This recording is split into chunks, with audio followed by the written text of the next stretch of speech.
He was suspicious from the start, and rightly so. To Cullen Aven, I must have seemed like a ghost in the flesh. Curled on the floor, weeping, my story absurd beyond reason. He searched the room, found packs prepared for a journey. The man I once knew, Lork, frozen in death, and 2 amulets. His and mine, siblings in form, both glowing anew, one marked by time. And yet, it was not the amulets that unraveled him. It was me. My questions, my scars, my refusal to explain everything too soon. He offered me tea, a small gesture of trust, and when he placed the cup in my hand, I felt it, that tremble of connection, a kindness not yet hardened by centuries. I tested him. I asked about the amulet, about Lork, about his oath. He bristled at the questions, doubted everything I said, but eventually, he answered. Yes, he told me. He was oath-taken. I heard it in his voice, not just the words, but the weight behind them. Still, he couldn't believe Lork slumped before him, lifeless. Couldn't accept that magic had sustained me, that time itself had been held in place, that a spell, cast out of desperation, had spared my life by stopping everything else. But when I showed him the scar, when he touched it, saw how real I was, something shifted. His doubt softened. He began to listen. And when I explained the spell, Tempus Habere, and how time, like air, is shaped by forces unseen, I saw recognition in his eyes. Not belief, but understanding. So now we stand in the half-light of an unraveling spell, surrounded by relics of another age, both of us bound by the same oath, asking the same question. What happened to Lork Aven? And what comes next?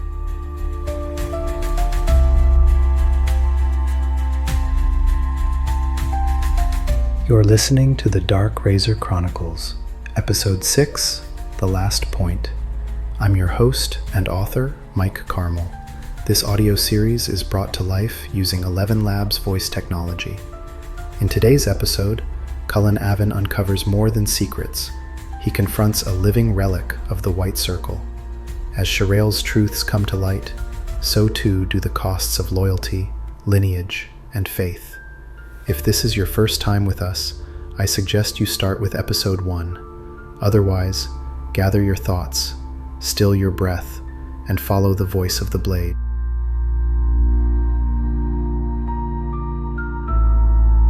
Cullen Aven. How long have I actually been down here? Did I get caught in her time freeze? Have I been gone days? Weeks? I shake my head. How can there be so many fantastic things in one place? And yet I am still unconvinced. Cullen? She asks. I wave a hand for silence. I'm so close to understanding, but something still eludes me. I start pressing for answers. So, this suspension of time, Lork cast it to heal you? Yes. But if time was stopped, how was I able to move within the room? As I said, time is nothing but a word. It's not a physical thing, but rather an effect. If the suspension had been perfect and had truly stopped all unseen forces that drive time forward, then no one could have moved.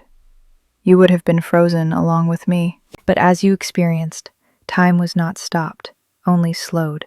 It still passed, just very slowly. You could move because your body pushed through the slowed forces, like wading through thick water. The magic didn't stop time completely, just slowed it enough that only strong forces, like you moving, could cut through. I could still see the light moving, I argue. She shrugs. Even light is made of tiny particles. It can be slowed, too. That's why it still moved, just sluggishly, like everything else in here. I don't understand all of it myself. Some things I may even have wrong. But the effect is clear. Within the bubble, time passed so slowly that one wouldn't seem to breathe, bleed, or tire. Though you still do. Your blood still pumps, your lungs still work, your mind still functions. The magic had to account for everything. Even the unseen forces that entered the field had to be dealt with. Otherwise, they would pile up along the edges of the field, forming a physical barrier. Her voice lowers. But something went wrong. Yes, I murmur. But what? She hesitates. Then softly. Everything. I frown. Went wrong how? She just stands there now, mouth working but no words coming out. Her head shakes back and forth. What went wrong, Sharael? Her face twists. Emotion builds. Through hitched breaths, she whispers. I don't know. I sigh. Start from the beginning. Maybe I can help you make sense of it. Or Da can. I should get him. No! She snaps, then lowers her voice. No, please. No one else. Not yet. I need to understand this first. Please, don't disobey me in this. I lift the kettle. She nods, holding out her cup. So, I say, watching her carefully, how did Lork die? If he was within the sphere, how did he die? She shakes her head, sipping her tea before answering. The casting of any magic puts a strain on the body. She says. Stopping time is a powerful conjuring. If his heart was weak, or something failed in his body, perhaps it was his final act. Or perhaps he never finished the spell, I suggest. She stills. Yes, that's possible. She looks at Lork for a long moment, tilts her head, furrows her brow. Without taking her eyes off him, she asks softly. Tell me of your oath, Cullen Aven. I inhale deeply. I have already told her some of it. What harm is there in telling her more? My oath was sworn to Da, to Granda, and to Great-Granda. Though the latter two have long since passed, I steel myself.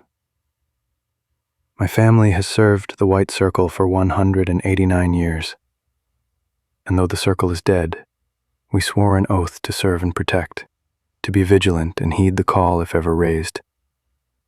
We guard the entrance to this place.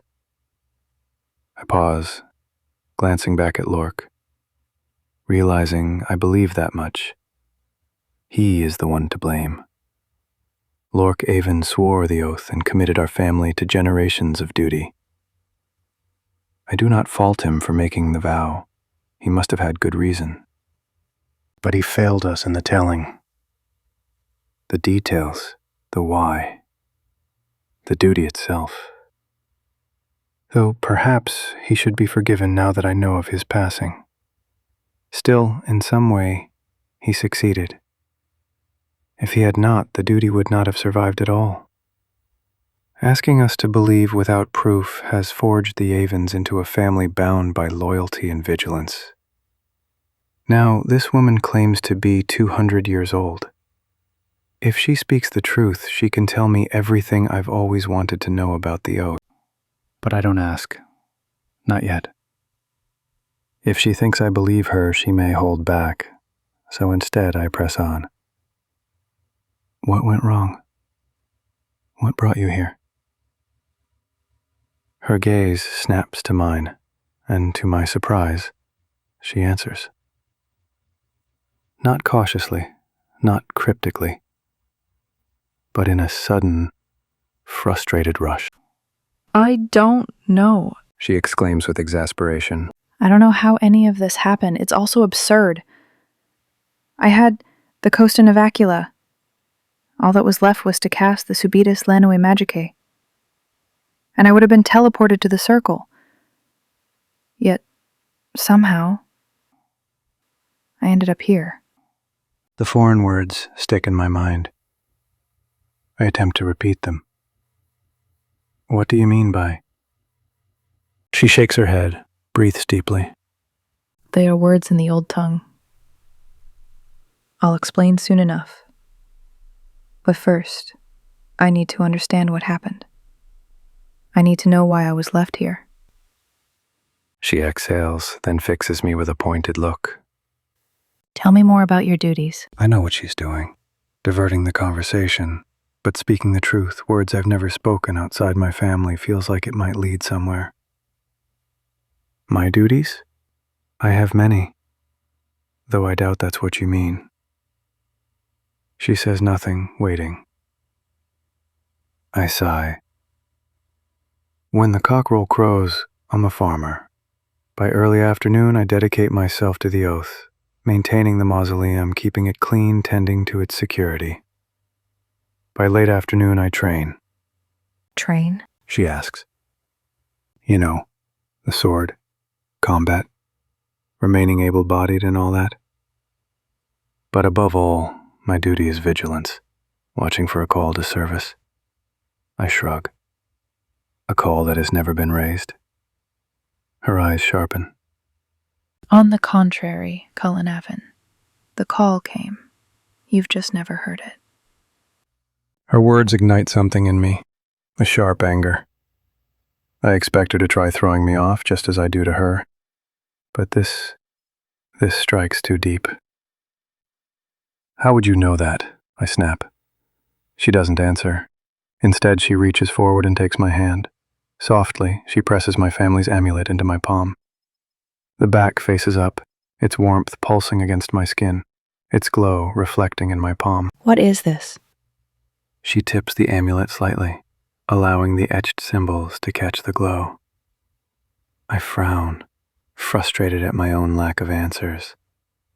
Each mark represents a year, I explain. Every equinox, we celebrate the oath with a meal and a vow. The Master Aven, currently my Da, adds another mark. You can see how they've grown smaller over the years.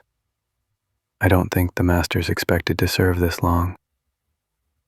The space is running out. She flips it in my palm. The red gem glows fiercely, and within it, the strange dark bubble sits in the southeast quadrant. She nods toward it. Behold, oath taken. Her voice is solemn. The call to duty. And it is nearly 200 years old.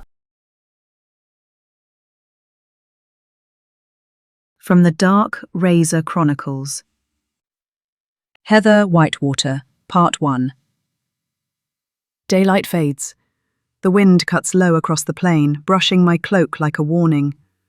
I stand at the ridge, staring down at the valley below, where the orcs gather, 200 strong, assembling in uneven ranks along the northern hill. They move like shadows massing under stormlight. Their armor clinks, their guttural voices rise. I watch them prepare to kill. My hand rests on the hilt at my side, and I squeeze, hard. The carved ribs of the grip dig deep into my palm, sharper than bone. I don't draw the sword yet. I don't need to. Its presence speaks louder than steel. The dark razor hums in my thoughts. Her voice, faint, familiar, seductive, whispers just beneath the surface of my awareness. The goddess within does not use words, not at first. She doesn't need to. Her presence is enough to settle the tremor in my chest. The bond between us, forged in blood and fate, anchors me more than any banner or battle cry. The men behind me look to me for command, but I only stand because she holds me upright. Behind me, Breton's last archers ready their gear, 22 longbowmen, survivors of better times. 5 years ago, they would have won this battle before it began, but everything has changed. The orcs adapted. Their crossbows are massive, savage things, too heavy for any human to lift, perfect in the hands of brutes. They've replaced the slow cranks with brutal levers, added magazines of 9 bolts apiece. Their rate of fire surpasses ours. Their strength gives them distance, and their bolts kill from ranges our bows can't reach. So we learned, and we bled.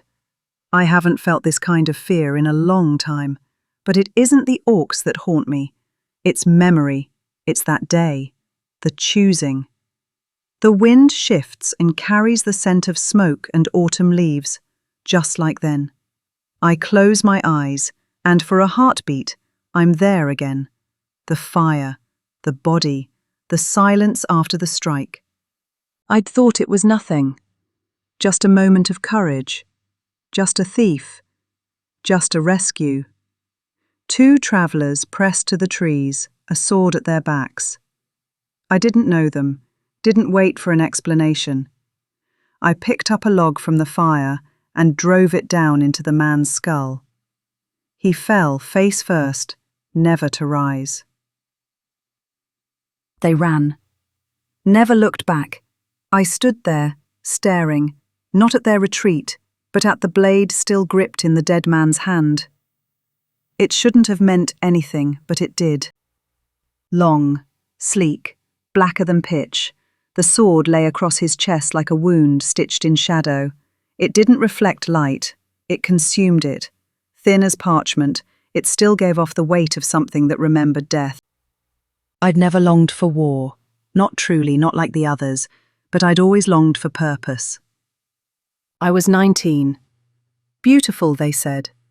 Untouchable, they muttered. I had turned down every suitor sent to me. A few I'd left groaning in the dirt, clutching bruised pride and cracked bone.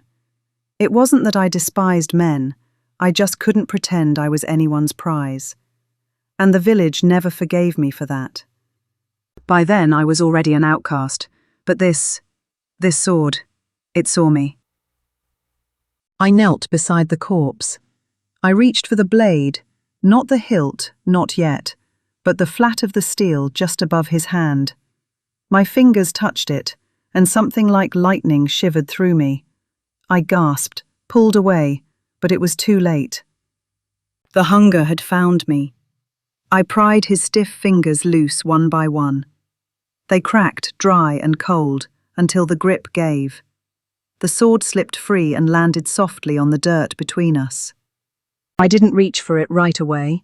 I just stared. The words on the bloodline were etched deep, yet barely visible unless you were meant to see them. He who stands before me shall prosper. I felt no triumph, only inevitability. I reached for the hilt, the ribs bit into my flesh. And then, light, blinding, pulsing, alive. The voice of the goddess poured into me, not a whisper now, but a presence, vast and knowing. She didn't speak with language. She didn't need to. She offered understanding, revelation, power, and I accepted. In that moment, I knew what the sword was. Not a tool, not a trophy, a god's daughter, a mind of war, a will that had waited centuries for someone like me. The connection wasn't gentle. It was rapturous, violent, intimate. It filled me, claimed me, and I let it sing.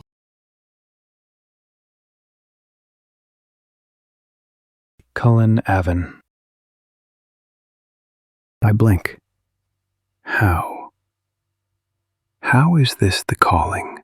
It has only glowed this fiercely tonight. She waits for me to speak, but I can't. My mind races. Is the gem itself the call? That would make sense. Why else would it glow? How did we forget something so important? I exhale sharply. How? She only nods, glancing toward Lork. I can't say for certain, She admits. but I doubt that, without my discovery, this knowledge would have served you better.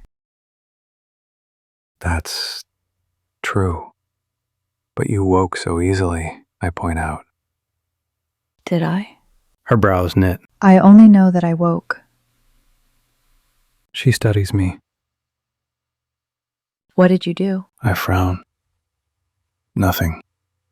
I simply touched your face. Her lips part slightly. My face? She echoes, voice barely above a whisper. Her fingers brush her cheek, tentative, unsure. I watch her closely. I want to accuse her, to call her a fast thinker, to tell her that she's crafting some elaborate deception, but I believe her. Or maybe I want to believe her. I long, with a desperation I can't put into words, for purpose. That my life, our duty, has not been wasted. She picks up her own amulet, running a finger along its smooth edge. There should be something in this room. She murmurs. Embossed with the emblem of the white circle, a 12-pointed star. 12-pointed star? Like our family device? Yes and no. She replies, surprising me.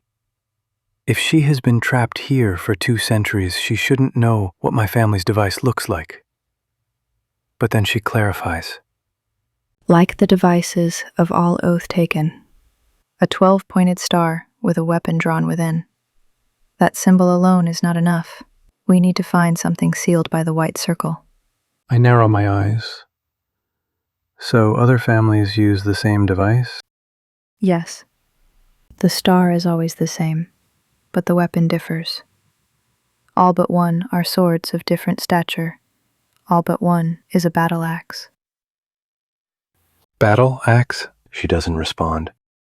Already searching the room. I sigh, following her lead. So we're looking for something that closely matches my family's device? No. She corrects. We are looking for something that matches this. She holds up the amulet. Only it will have 12 points, rather than just 1. My brow furrows. You mean the amulet had more points? Yes, 11 points are missing. Isn't it obvious? I glance at the single remaining point that protrudes. So, have they broken away? Both amulets? She snaps a reply.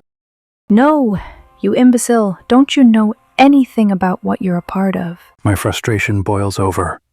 No, I don't! Then, voice taut with restraint, she says. Each point represents a living member of the white circle. I stare at the amulet. So, you're saying this point represents you? The last living member of the white circle? I can't help but let sarcasm creep in. And if you somehow ordain another, a new point will just magically grow? Her eyes flare. Watch your tongue. Her aggression catches me off guard. Whoa, I thought we were past that. Just because I afford you liberties and tolerate your insolence, it does not mean you have a free tongue. I grant you this tolerance out of special circumstance. You will respect me, is that clear? She lifts her chin slightly. I may be the last of my order, but there is no authority above me. Her aggression annoys me. In truth, I want to push back to challenge her, but I hold my tongue. Instead, I exhale and say, I'm sorry, miss. To my surprise, she replies, Your Magus is my title in this capacity, but for now, you will call me Sharael. After a few breaths, her anger fades. Then suddenly she blurts out, Don't look so confused. I know I must seem crazy to you, but I thought the same of you 2 cups of tea ago. I'm not used to dealing with common folk, and I'm having a rather bad day, so please, indulge me. She holds my gaze and, after a beat, says, Tell me more, Cullen Aven. Is there anything else you can remember? What else? There's nothing else. That's why I broke my oath this night. She tilts her head slightly. Broke your oath? How? By breaking into this place, I say with a short laugh. No one knows I'm here. I had a big row with Da over this, asking him for years, telling him for months. I clamped my mouth shut. How easy the anger comes. Da, whom I respect beyond words, forbade me from coming here. I swore to him that I would never do this without his permission. Yet, here I stand. I meet her gaze, hopeful, expectant. No one has been down here since Cullen Aven, I tell her. If Lork's son had known of this place, I'm sure he would have removed his Da. He would have told his own son about the oath, passed on some knowledge of the secrets that lie here. I pause, the thought settling in. But with the time spell, could he have removed his Da? I want discoveries, Sharael, I exhale sharply. Though, so far, the only secret I seem to have discovered is an angry young lady. She blinks. I don't know if I meant it as a jest or an insult, but I said it.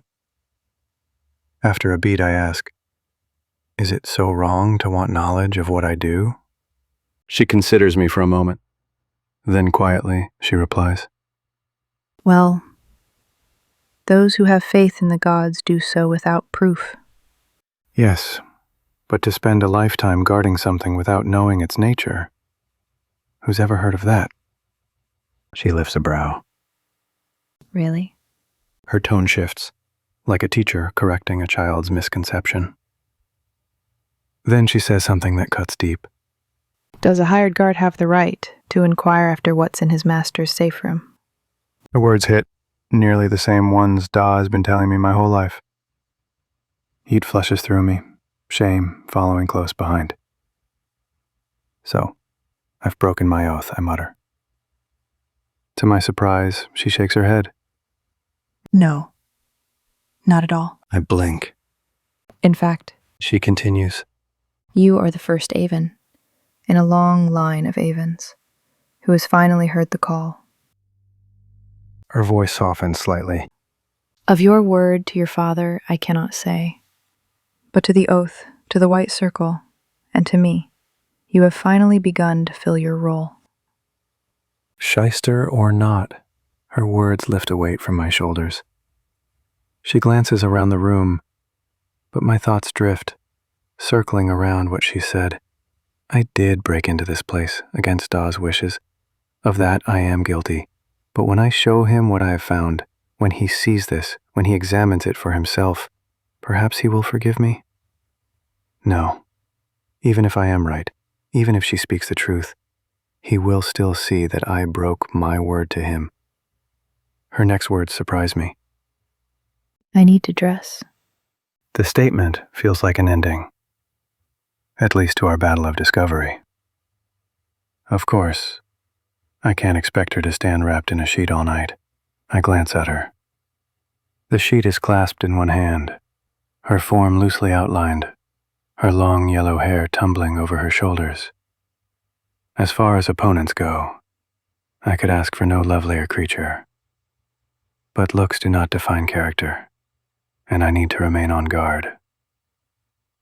Of course, I say. I can wait outside. No, that won't be necessary. She meets my gaze with a small, wry smile. Stand at the desk. Keep yourself busy. I don't think there's much of me left you haven't seen. The words are light, but her cheeks are flushed. I don't think it's just embarrassment. She doesn't want to undo whatever trick closed the door. I nod, sure. Turning away, I move to the desk. Left alone with my thoughts, I can't help but dwell on my own failings. If she truly has authority, then in some way she exonerates my decision to break my oaths. But does she have the right? If what she says is true, then my trespasses have been against Da, and for that I'll have to pay. But if she lies,